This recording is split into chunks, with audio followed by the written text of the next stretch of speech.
Yeah, good day, beautiful people. Anywhere you are watching us from, of course, is Adeni Ifetayo is my name. We are here live at Prosper 2022, and it's happening at two women. And when women comes together to pull the issue that is affecting women at their place of work, at home, and this year's summit tag Prosper Summit, that women need to prosper at home, not just only at home, at work, and how women can thrive and also prosper. So we have some amazing speakers, panelist session, which we are broken into two, and now we are going to be bringing that. Of course, those who put this together, the organizer, will caught up with them, and we're going to be talking to them. Why are they doing this? Of course, they are also saying government also need to formulate policy that can be enacted. Make sure this multinational company or this company, you must do this when it comes to women working at your organization anyway. So sit down and relax and enjoy it. As you can see, I mean, we have a lot of women here. I want to say a big thank you to the organizer of this laudable idea, and I'm excited also that this will be the 9th edition, I'm told. That's fantastic. So regarding what I shared, it was basically about how women need to begin to care for them and take responsibility. But most importantly, we also need men to arise to help, I think, especially when it comes to home front. More men need to stand up right now and do chores. I don't feel it's a woman business, as it were. We need to raise more boys. Oh my God, the experience for me has been super amazing, insightful, inspiring, and very engaging. My little advice is just for them to stay focused, keep doing what they're doing, when picking life partners. I mean, prayers first. I think you just pray about it. Yeah, be intentional. Yeah, you have to be intentional with everything you do, every aspect of your life, work, even at home, your marital life, financially. Just be intentional about everything, basically. Okay, I personally believe there's no prosperity at work if there's no prosperity at home. And there's no prosperity at home if your work is dragging you back, if you're not happy at work, if you're not fulfilled at work. It shows at home. So it's for women to find a way to integrate work and life. And from a personal experience, I understand work-life balance is almost unachievable. So there are times work trumps life, there are times life trumps work. And what we should focus on and do more is how to integrate both. There's a relationship between work and a relationship between life. Relationship with work and home. There are times that you have to do your children's homework in the office at your free time. That's an integration. There are times you have to bring your children to work. That's an integration. There are times that your stakeholders have to cover for you when you can't be there for your children. That's integration. So the idea was that, the pandemic really confused and stretched women because suddenly we had to bear the brunt of caring for, we already care for our kids and our family, but suddenly everything is now at the same time, and then work as well. And then we lost all of our support system. All the nannies and people that were able to help you, or child care centers, were now closed. So women basically went through a period of multiple tasks on the home front, and then at the same time they also kept their jobs, right? And so now we are moving from a pandemic situation to a post-pandemic reality. And so we said, how do we get women to not only thrive but prosper? So how do we even go beyond or thrive beyond where we were before the pandemic? So that was where the idea for Prosper came around. And as you know, here in Nigeria, the challenges women face is enormous, because women are actually stepping up in the work front, but men are not stepping up at home, right? So we are now at somewhat of an intersection where women are doing more at work and they're also doing more at home. And so where do we find a place for women to prosper? Because when you are doing all that, your mental health takes a nosedive. Your finances takes a nosedive. Your relationship, your marriage takes a nosedive. So today is an opportunity for women to talk about the challenges that they are facing in their home, challenges they are facing at work, and then how do we then crowdsource solutions? And lastly, how do we offer hope and optimism? Because there are some things that are working. As you can see, there are some companies that are saying, you know what, we want to support women. Let's bring them out there. We are seeing a lot of men saying, you know what, we want to do our fair share at home, right? And fair doesn't mean that it's equal. It means that it's just fair. It is equitable.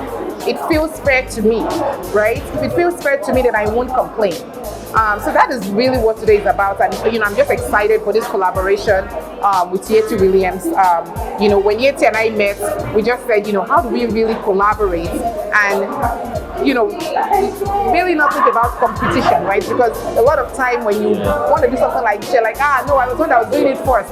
We said, no, we want to come together and really elevate the experience. It was really about the women, because it was about us. We'd be like, you know what, let's do this separately. But we said, let's do it together because we really want to bring people together in a meaningful way. I'm the founder of Lagos Moms, and I started Lagos Moms when my children were 2 years old and a baby. And those children are now 15 and 13. And when I started it back then, I realized that motherhood for me was going to be different. It wasn't going to be about choosing between my work or my family, or choosing between my dreams as an individual and now that I've become a mother and a wife. It was about how do I do everything and do it all. And I realized that, there wasn't really any platform per se that was speaking to me as a new mom who said that I'm going to have it all, right? And so that was how Lagos Mom started many years ago. Over the years, we've grown. We've had this kind of conferences every year since 2014. So this is the first time we're collaborating with Mother Honestly. And I really think that as women, we have to be comfortable collaborating, because when you bring two ideas, two powerhouses together, you only go even further faster and the impact is more. So really, we met this year, Blessing and myself. She does what she does, Mother Honestly. I do what I do, Lagos Moms. But lots of synergy in the middle. You can't be an intentional parent or live your best life if your life is not in harmony. If work and life is not balanced, how can you do it all? So we met and said, you know what, should we do this event together and collaborate and bring our power together? And that's exactly what we've done. We picked a date and months and months and months of planning, and we're here today, and it's been a fantastic turnout so far. First of all, is to realize that you are not selfish for asking for everything. So first of all, is unlearning that idea, that cultural context, that socialization that says it's either or. You have married, and you have children. Tunwa, what are you looking for again? You need to shift that thinking to say that it's okay to want everything. The question is, what is your everything, right? The question is, what do you want? Some people are stay-at-home moms and they're fantastic and they're happy in that. If that's your own or fantastic.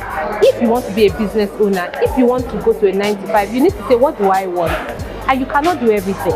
So I want to be very clear that when we say have it all, it's not have it all at the same time, at the same level of priority. Something has to give. It's just that it's important that you decide what is a priority in the season of life that you're in. So that's what I'll say to everybody, that you can achieve your all. But my all, Yeti, and your all, Blessing, will be different.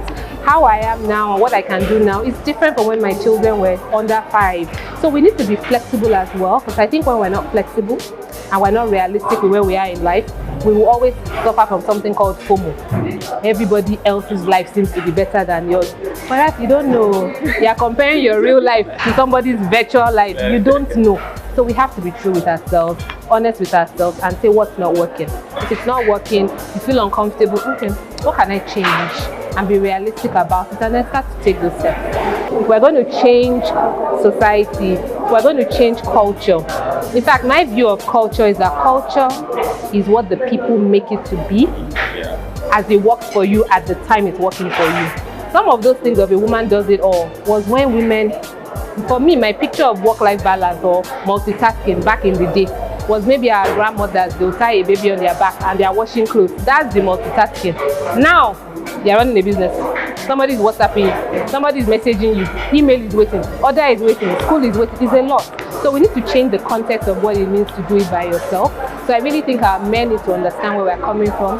I am not a man. I can never be like a man. I am a woman, uniquely a woman. But that does not mean my abilities is any different because I'm female.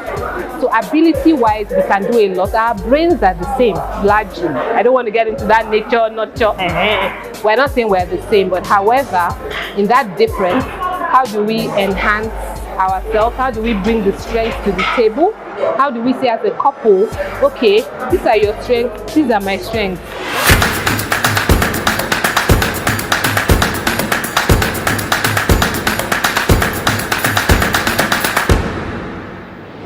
this panel will discuss what equity at home looks like in our cultural context and how families can work together to optimize their well-being on the home front and achieve more work-life balance. I think it's an interesting question, but I don't think the metric to use to judge it is about fairness. I think it's about qualities and competencies. We're crafted very differently as men and women. Regardless of how you look at it, there are certain things that as a man, I cannot execute better than a woman. What I believe has happened here is the fact that we have all been socially conditioned in this. You must say what you're thinking. There is what you say, there is also what the person hears you say.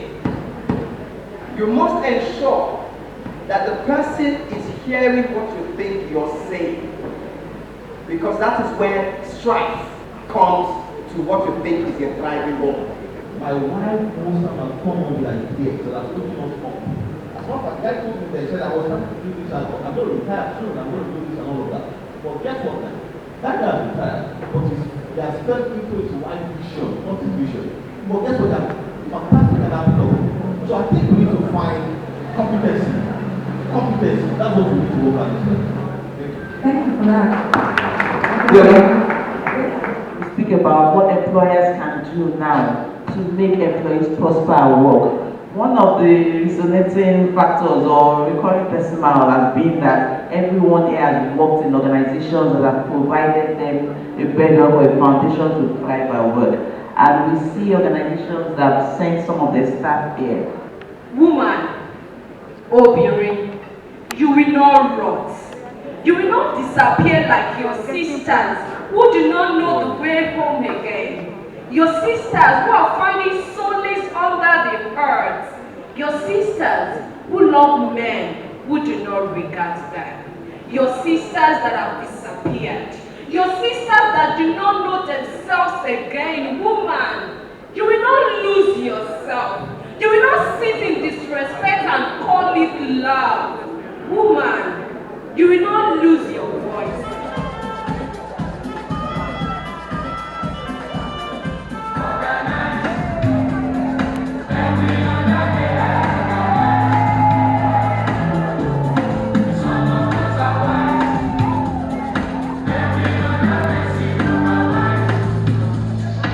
For you to be able, because an investor that is paying 200,000 naira every month is a passive income, right? So an investment to have paid 200,000 naira every month, that means that you'll be getting 2.4 million naira per annum. For passive income to truly work, like she rightly said, it's like a holy grail.